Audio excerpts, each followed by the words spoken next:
এই ফাঁকা সময় কি করব, তাই ভাবলাম, মনে পড়লো যে সাবু আছে, সাবুটা তাহলে পাঁপড় তৈরি করে নিই। আর বাইরে ভালো রোদও আছে, শুকিয়ে যাবে তাড়াতাড়ি। তাই এই যে সাবুর পাঁপড় করতে শুরু করে দিলাম। একটা জামবাড়িতে জল নেবেন, আর এইদিকে সাবুগুলো ভিজিয়ে রাখা ছিল, ওই জলটা দিয়ে দেবেন।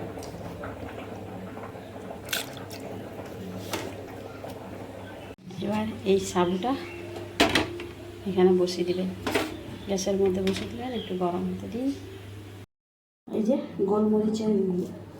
গোলমরিচ আমার কাছে গোটা আছে, তাই একটু গরম করে ওটাকে বেটে না, এরকম একটু দানা দানা থাকবে। সাবুটা দিয়েছি যতক্ষণ না এই কাঁচের মতন সাবুগুলো দেখাচ্ছে, না করতে থাকবে। যে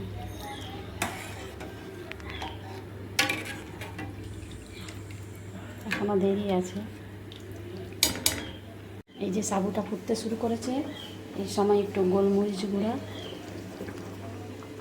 তাহলে খেতে পাঁপড়টা মানে একটু ঝাল ঝাল লাগবে। এই যে গোলমরিচ গুঁড়া আর সামান্য একটু নুন দিয়ে দেবো। এই যে আর কিছু দিতে হবে না, এটা গাঢ় হয়ে গেলেই নামিয়ে নেব।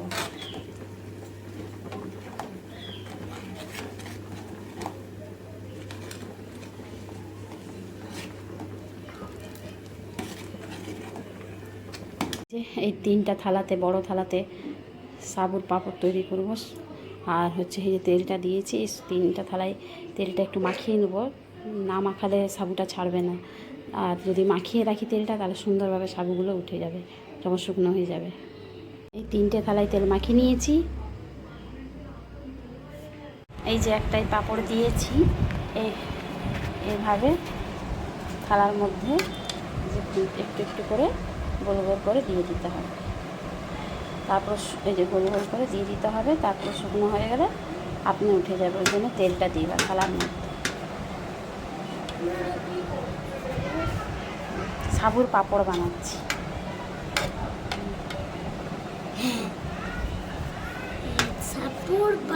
এবার রোদে দিয়ে দিলে শুকনো হয়ে গেলে ভেজে খেতে খুব ভালো লাগবে। কেমন খেতে? আর এখন না, কাঁচা আছে। এই রোদে না পাঁপড় শুকনো হয়ে গেলে কাঁচাটা কেমন খেতে? দিয়ে এসছে ছেলের পাঁপড়গুলো, দেখি কোনখানে দিয়ে এলাম, না দেখলে হবে না।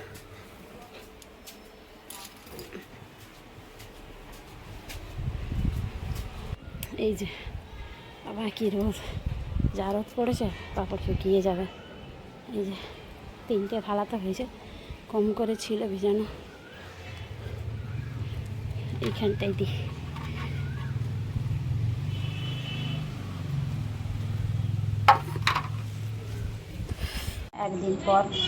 একদিন পর সাবুর পাঁপড়টা এইভাবে হয়েছে, খুব সুন্দরভাবে শুকিয়েছে। এই যে একটু তেল দিয়ে ভাজবো, দেখবো কেমন হয়েছে। সাবুর পাঁপড়টা ভালো করে এরকম হয়েছে।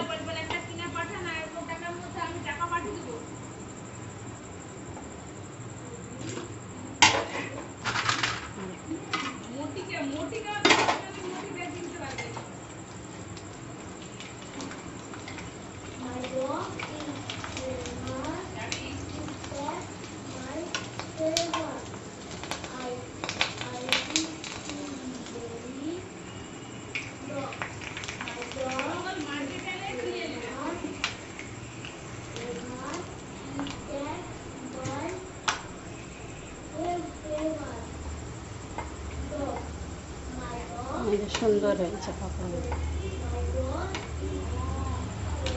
এই যে পাঁপড় তো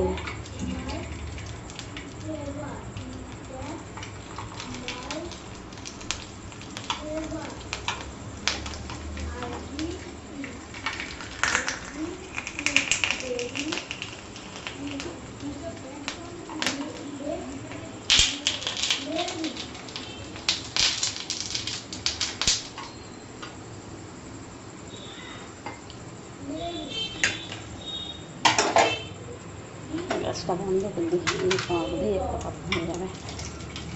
যা তাপ হয়েছে।